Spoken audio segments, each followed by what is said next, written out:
Korea Utara versus Korea Selatan, panas dingin hubungan kedua negara.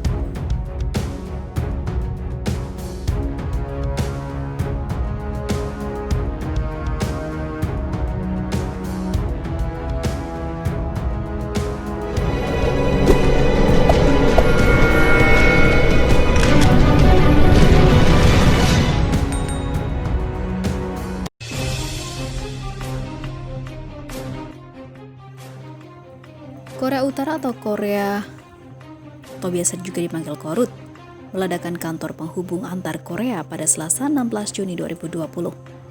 Kantor ini terletak di Kaesong yang merupakan wilayah perbatasan antar dua negara tersebut. Korea Utara meledakkan kantor penghubung di Kaesong pada pukul 14.49, kata Kementerian Unifikasi Korea Selatan yang menangani hubungan antar Korea, dikutip dari AFP.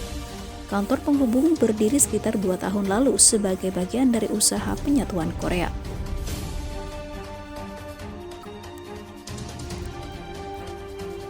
Hubungan Korea Utara dan Korea Selatan bisa dikatakan naik turun seiring konflik yang masih terus berlangsung. Sebelum Korea Utara meledakkan kantor penghubung, ada beberapa konflik yang disebabkan hubungan kedua negara. Berikut kondisi hubungan Korea Utara dan Korea Selatan. Pertama, kampanye anti Kim Jong-un. Dikutip dari New York Times, sempat beredar kampanye anti Kim Jong-un sebelum meledaknya kantor penghubung Korea Utara dan juga Korea Selatan. Kampanye ini menggunakan balon udara yang melayang di wilayah perbatasan yang dijaga ketat. Balon udara tersebut kemudian menyebarkan selebaran yang menyebut pimpinan Korea Utara sebagai setan. Kim disebut akan menemui akhir seperti Saddam Hussein atau Muammar Gaddafi. Kampanye tersebut direspon buruk Korea Utara dan juga Korea Selatan. Kedua, Korea Utara ancam batalkan Fakta Keamanan. Korea Utara mengancam bakal mengakhiri perjanjian militer 2018 jika Korea Selatan gagal menghentikan kampanye anti Pyongyang.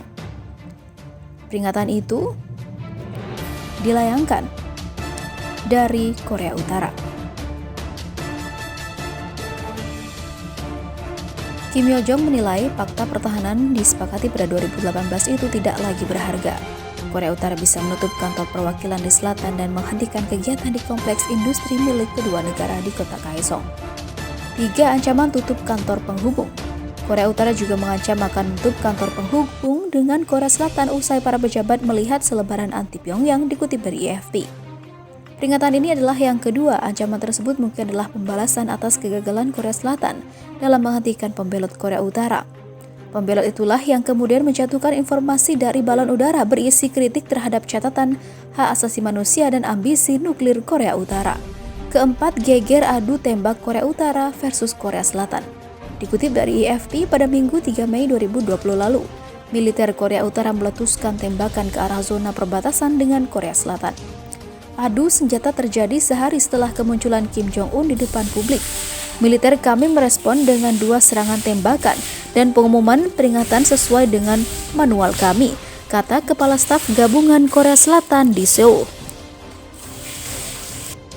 Kelima, Korea Utara meluncurkan rudal balistik. Dikutip dari AFP, pada 29 Maret lalu, Korea Utara meluncurkan 2 rudal balistik jarak pendek di lepas pantai timurnya. Hal itu merupakan peluncuran rudal keempat yang dilakukan Korea Utara ketika dunia tengah memerangi pandemi COVID-19. Kepala Staf Gabungan Korea Selatan mengatakan Korea Utara menembakkan 2 proyektil itu yang diduga sebagai rudal balistik dari kota pelabuhan Wonsan ke Laut Jepang, yang juga dikenal sebagai Laut Timur. Tindakan Korea Utara dinilai tidak pantas di tengah pandemi COVID-19 yang tengah melanda dunia. Namun di sisi lain, 5 hal ini akan terjadi jika Korea Utara dan Korea Selatan akhirnya bersatu. Jerman pernah terpecah menjadi 2 hingga akhirnya menyatu. Vietnam pun juga mengalami hal yang sama saat terjadi Perang Dingin. Namun sekarang semuanya telah bersatu dengan baik. Salah satu wilayah terpecah dan tak juga bersatu adalah Korea Utara dan Selatan. Wilayah ini bahkan terus bersitegang hingga sepertinya mustahil melakukan reunifikasi. Jika di masa depan kedua negara ini benar-benar bersatu, tidak ada yang tidak mungkin. 5 hal ini pasti akan terjadi. Pertama, kekuatan militer akan menjadi berlipat ganda. Korea Selatan saat ini menduduki peringkat 7 sebagai negara yang kuat dalam kekuatan militernya. Sementara itu, Korea Utara memiliki senjata nuklir yang diramalkan akan membuat banyak negara barat ketakutan. Jika kedua negara ini bersatu, maka kekuatan militer yang mereka miliki akan meningkatkan dengan pesat. Di kawasan Asia Timur, Korea akan menjadi negara yang sangat kuat. Bisa jadi Jepang akan merasa ketakutan jika sewaktu-waktu Korea menyatakan perang kepadanya. Reunifikasi antara Korea Utara dan Selatan akan menghasilkan sebuah negara baru yang sangat kuat. 2. Stabilitas Asia Timur akan kondusif. Salah satu alasan yang menyebabkan stabilitas keamanan di Asia Timur tidak kondusif adalah adanya Korea Utara yang suka memancing masalah. Jika suatu saat dua Korea bersatu, maka hal semacam ini tidak akan terjadi. Korea justru akan menjadi negara yang menjaga stabilitas keamanan di kawasan tersebut. Korea Utara selalu saja mengancam akan meluncurkan nuklirnya kepada negara yang ia anggap musuh. Jika dua Korea bersatu, pasti reformasi besar-besaran akan terjadi. Hal-hal terkait gencatan senjata tak berguna akan dihapus total. Ketiga, akan terjadi kebingungan sistem pemerintahan. Sistem pemerintahan yang ada di Korea Utara menggunakan prinsip komunisme. Di Korea Selatan menggunakan prinsip demokrasi. Jika kedua negara itu bersatu, maka sistem mungkin akan berubah. Pihak Korea Utara pasti tidak akan langsung terima sistemnya diubah begitu saja. Demikian pun pihak Korea Selatan juga tak akan menerima begitu saja demokrasinya diubah menjadi komunis. Untuk masalah pemimpin, pasti akan ada bagian-bagian yang sangat rumit untuk diselesaikan. Kim Jong-un tentu tak mau jadi bawahan begitu saja. Jadi diskusi panjang mengenai pemerintahan dan sistemnya akan berjalan dengan sangat alot. Keempat, penduduk yang terpisah akan bertemu dengan keluarganya. Saat Korea Utara dan Selatan terpisah pasca Perang Dingin, banyak sekali keluarga yang terpisah. Keluarga di Korea Utara berpisah dengan yang ada di Korea Selatan. Dalam sejarah hubungan kedua Korea ini, banyak sekali warga yang memiliki untuk menyeberang dan melarikan diri dari Korea Utara. Bahkan pihak Korea Selatan langsung menerima mereka dengan senang hati. Jika kedua Korea bersatu, maka semua orang yang terpisah akan bersatu. Tak hanya negara saja yang menyatu, tapi keluarganya yang puluhan tahun tidak bisa berkirim kabar akan bisa saling bertemu untuk selamanya. Bagi warga di selatan, meninggalkan keluarga di utara adalah hal yang sangat menyedihkan, dan begitu pun sebaliknya. Kelima, Korea jadi pusat perdagangan. Saat dua Korea menjadi satu, maka pusat perdagangan akan berpusat pada negara ini.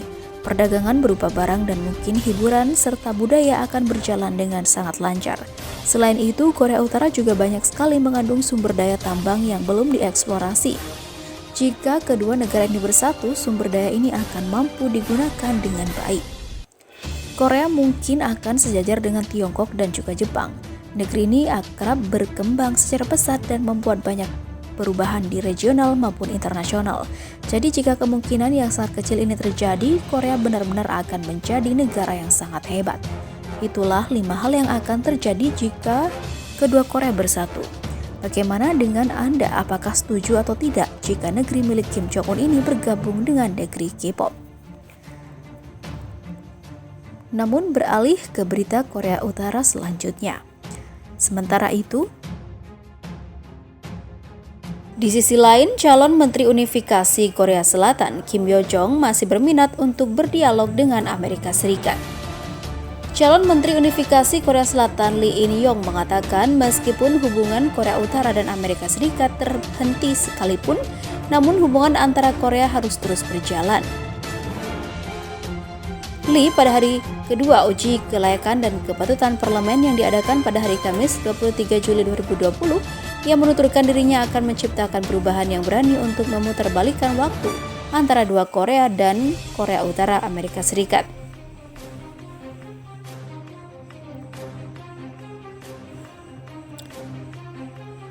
Lee menilai permintaan Wakil Direktur Pertama Komite Sentral Partai Buruh Korea, Kim Yo Jong, untuk mendapatkan DVD rekaman acara peringatan Hari Kemerdekaan Amerika Serikat menandai bahwa Korea Utara masih berminat untuk berdialog dengan Amerika Serikat. Mengenai pertanyaan tentang solusi kreatif untuk denuklirisasi Korea Utara, Lee menjawab, masih ataupun masalah Korea Utara dapat diselesaikan setelah memulihkan kepercayaan satu sama lain melalui kolaborasi pertukaran kemanusiaan. Ketika salah satu anggota Partai Demokrat Korea menanyakan cara untuk membuat Amerika Serikat paham dalam hal memecahkan masalah semenanjung Korea, Lee menekankan hubungan antar Korea harus dikembangkan secara terpisah dengan hubungan antara Korea Utara dan Amerika Serikat. Lee juga menyatakan dirinya berpendapat revisi undang-undang maupun rancangan undang-undang baru diperlukan untuk melarang penyebaran selebaran propaganda anti Korea Utara.